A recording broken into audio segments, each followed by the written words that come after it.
Hey guys, what's up? Really quick, I just wanted to tell you that I had this cool sketchbook that I've been working on forever, and I finally posted it. It's sketches that I have posted nowhere else. It's specifically for people on this channel. The link is going to be in the description. Okay, let's start the video.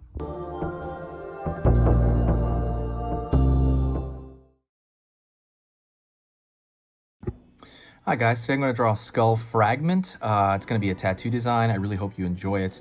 This is for beginners, so if you're a beginner, stick around, and also stick around to the very end. I'm going to have a very minor kind of like advice announcement thing.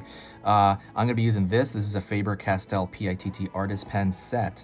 And normally what they do is they come in a set like this. I think there's one more missing of different sizes. And then this one comes on its own, a really big fat marker essentially. But these are pens, kind of the brush pens. I think these are absolutely the best pen set on market, especially for the price. It's much cheaper than Micron's. It has no horrible smell because some of these pens have a really toxic, gross smell to them. So I highly recommend it. If you want to get the exact same set, I'm going to put the Amazon link in the description, so go check that out whenever you have time.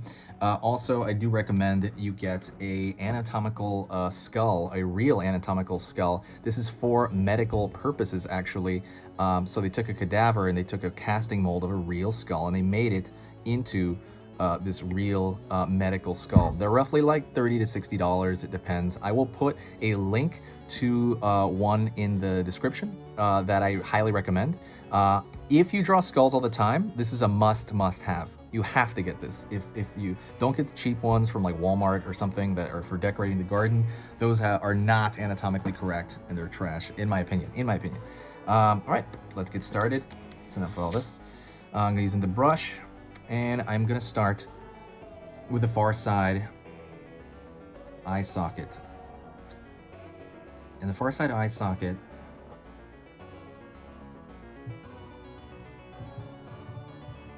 is almost shaped like, I don't know, like a bent marshmallow. I always say marshmallow, guys. Sorry, I always say the marshmallow. But that's what I see. I see a marshmallow when I see the eye socket to a lot of these.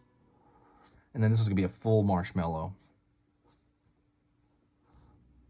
because it's facing us, facing more toward us. Right here going into the nasal cavity, and the nasal cavity is more like, I don't know, a triangle.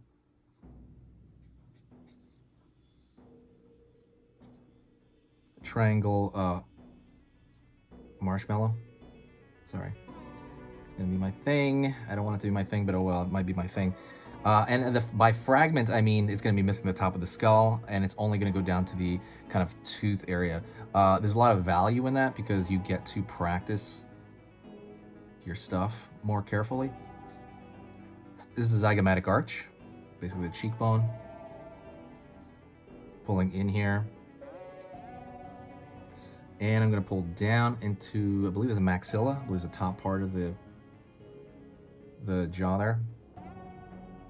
Pulling down. And I am going to carefully put the teeth in. So I'm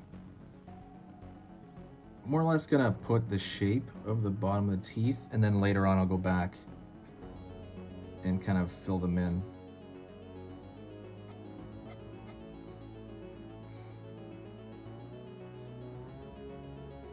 And what I'm doing right now is I'm drawing very linearly, drawing very much with line, which is like duh, right?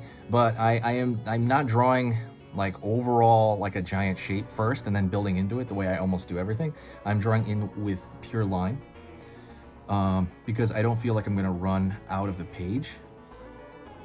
The reason I feel that is because it's gonna be a skull fragment going along the outside edge. And notice how I move my hand. I move my hand very deliberately. And that's something you have to kind of get through time.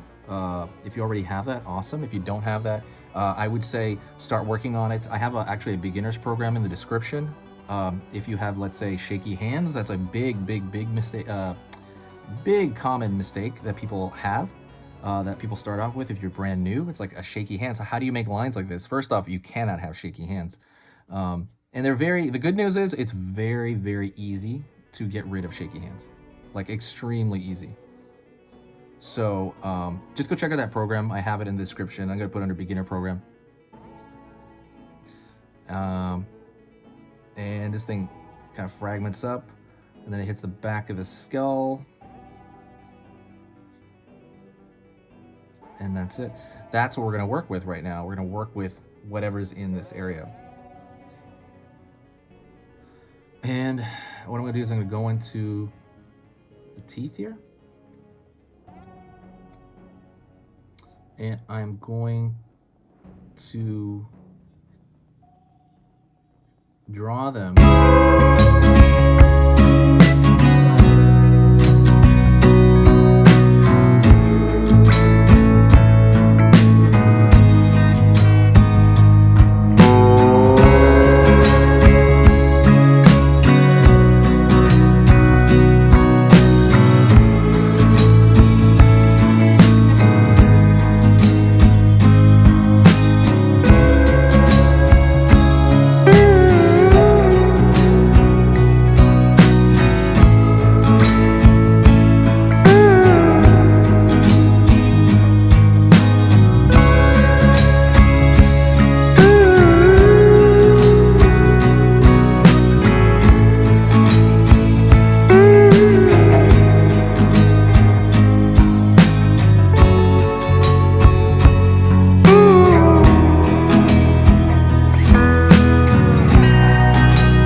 And you just kind of put it all in there. As long as it's all moist around the same time, it'll be fine. All right, let's go back in with that same, oops, wrong one. I'm gonna go back with a smaller one, like a medium. Yeah, medium. I'm gonna go in here, and I'm gonna adjust some of the edges right here. Make them sharper. It's very similar to like when you see a blurry image, let's say, and it starts to come into focus. It's very, very similar to that. That's what you're doing right now. You're bringing the image a little bit more into focus. And by doing that, it's really helping out. It's making it something. And right here at this point, it's style. You can throw in directional lines like so. You can throw in, you know, stippling. I always say that, stippling, which is essentially those dots. You can throw in both, really, but it's kind of up to you, and it's kind of the style that you develop. It might be a little bit advanced, I would say, to try to come up with your own style, especially if you have shaky hands, for example. If you have shaky hands, the first thing you want to do is get a grasp on that first, and then you lay that style on it. But there's no reason you can't try. It's so fun to try this stuff, and it's probably one of the most rewarding things I've ever done is draw something that I want to draw. If you think you're having major trouble, like you cannot get past a plateau, you've been watching videos for too long, let's say, but you still can't get past certain problems, I do something called trace overs. Essentially, is I take your drawing, I make a video where I put a layer over it on Photoshop, and I show you exactly what I would do. And that's really custom. And what that did for me when I was coming up is that made me break through plateaus I just could not break out of. Was having someone that was ahead of you show you the exact thing to do, or what they would do, or an idea, especially when you've taken it as far as you could. So that's what I'm offering people now. And I'm doing it only till the end of the year. So please reach out on Patreon. The Patreon's in the link. That's where I offer it. You know, like art schools would be what, a few $100,000 and stuff like that. You don't really need that. I mean, what they do is you pay to have instructors like that will do that for you. But I'm just gonna do it online for like on Patreon for like, you know, almost nothing pretty much. But go check that out. If that's something you want to do and you're really interested in pushing through that barrier and drawing whatever you want, then, you know, that's kind of for you, honestly. I'm going over here. putting into the teeth as well. And you, like I said, on every video, you can just keep it going, and it's so much fun to do this, you know, because this is like, the image is more or less done. Now you're just kind of throwing a lot more icing on the cake. It's like, let me throw some more icing. Let me throw this. And you're just doing stuff for fun, essentially. That's pretty much it. Thank you a lot for listening. Hit that, say hi to me. If you got this far,